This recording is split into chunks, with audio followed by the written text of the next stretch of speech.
Hello YouTube, अस्सलाम वालेकुम रहमतुल्लाहि व बरकातुहू। तो कैसे हो? Firstly I want to clear कि भाई जो आज का वीडियो है उसमें मैं अपने खुद के थॉट्स बता रहा हूँ, ठीक है। ये मैं किसी भी पर्टिकुलर कम्युनिटी को या किसी पर्टिकुलर कोचिंग सेंटर को मैं टारगेट नहीं कर रहा। ये मेरे खुद के थॉट्स हैं और मैं जनरल में ये कह रहा हूँ। So now let's get into the video. सबसे पहले भाई सबको मुबारकबाद, ठीक है। कश्मीर के जो जेके बोस के हमारे होनहार स्टूडेंट्स हैं उन लोगों ने कंप्लीट कर दिया है अपना एग्जाम। हालांकि मोस्ट ऑफ देम, ठीक है, 8th के एग्जाम्स अभी बाकी हैं, 10th के एग्जाम्स अभी बाकी हैं। बट मैं कह रहा हूँ जैसे 9th क्लास है, 7th क्लास है, उनके हो गए, ठीक है। बहुत से 10th के, शायद 10th और 8th के प्री बोर्ड्स भी हो गए बहुत सारे स्कूलों के। सो तुम लोगों को मुबारक इस बात की कि आप लोगों ने एटलीस्ट अपेयर किया, ठीक है। अपेयर करना ही सब कुछ होता है, जो रिजल्ट आता है बाकी का वो तो फिर माँ की डांट पड़ेगी या मिठाई, वो फिर चलता है, ठीक है। सारे जो बच्चे हैं 8th से लेकर 12th क्लास के, एक चीज उन सब में सेम होगी, बोलो। हम आपको बताते हैं, and that is coaching, coaching and coaching. तो देखो भाई, अब तुम लोगों में से कुछ ऐसे लोग भी होंगे जो मुझे कहेंगे, हाँ, तुम अब बात करते हो कोचिंग सेंटर्स की।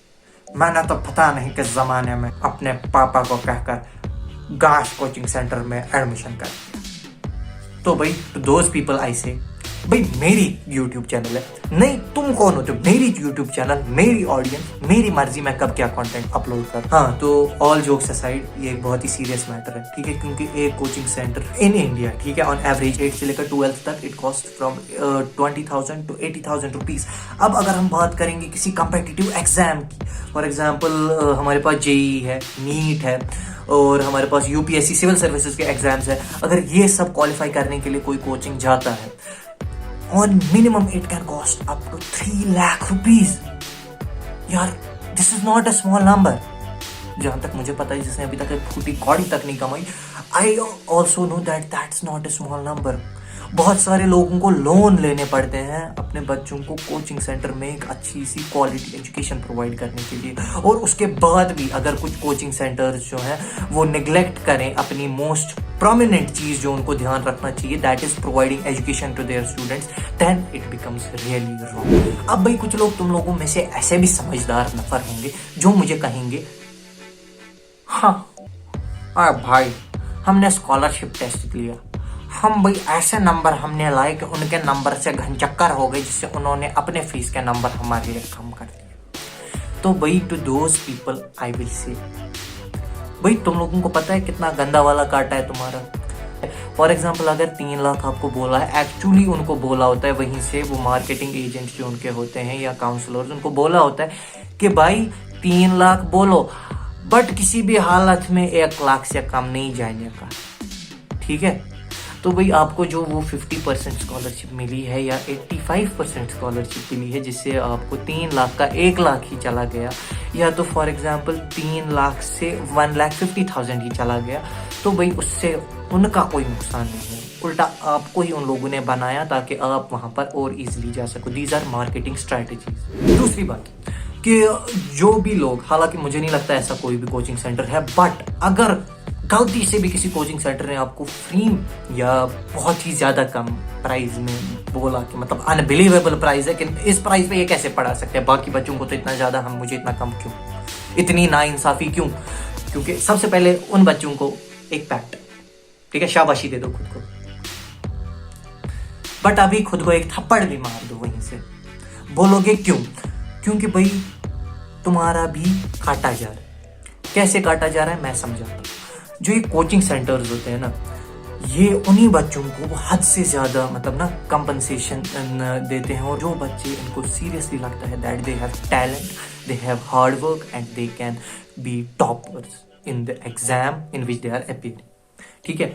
शॉर्ट में मैं हिंदी में सिंपल भाषा में मैं बोलता हूँ कि इन लोगों को, ये खाली उन लोगों को देते हैं मुफ्त में कोचिंग जो लोग इनको लगता है कि ये टॉप कर सकते हैं। अब बोलोगे टॉप करने से क्या होता है? उस पर तो बच्चे का ही फायदा है। भाई टॉप करने से फायदा ये होता है इन कोचिंग सेंटर्स का कि ये तुम्हारी बहुत प्यारी फोटो जो है 10 सालों तक अपने ही कोचिंग सेंटर में लगा के रखेंगे और बोलेंगे कि भाई देखो ये बच्चा राजू, ये जब हमारे ट्यूशन सेंटर में पहले जब ये पढ़ता था तब इसके मार्क्स बिल्कुल खराब थे, बिल्कुल बद्दा नफर था, कुछ कर नहीं पाता था, मंद बुद्धि था, मगर जब ये हमारे कोचिंग सेंटर्स में आ गया ऐसा पढ़ने लगा कि यार टॉप कर दिया। तो तुम्हारे एक टॉप करने की वजह से यार ये 1000 बच्चों को जो है बेवकूफ बनाकर एडमिशन देंगे। यही होता है। This is the ugly truth of the education system in India. ठीक है, गवर्नमेंट की बात नहीं कर रहा हूँ, वहां पर तो भाई पढ़ोगे ना पढ़ोगे हिस्ट्री का था, बट मैं कह रहा हूँ प्राइवेट सेक्टर जो है एजुकेशन का, वहां पर यही होता है। मैं ये नहीं कह रहा हूँ यार, at last I will just say कि मैं ये नहीं कह रहा हूँ कि सारे कोचिंग सेंटर्स ऐसे हैं। मैं बस कह रहा हूँ कि भाई आपको जिस भी कोचिंग सेंटर जाना है या जिस भी ट्यूशन जाना है, किसी की बातों में आकर मत जाओ।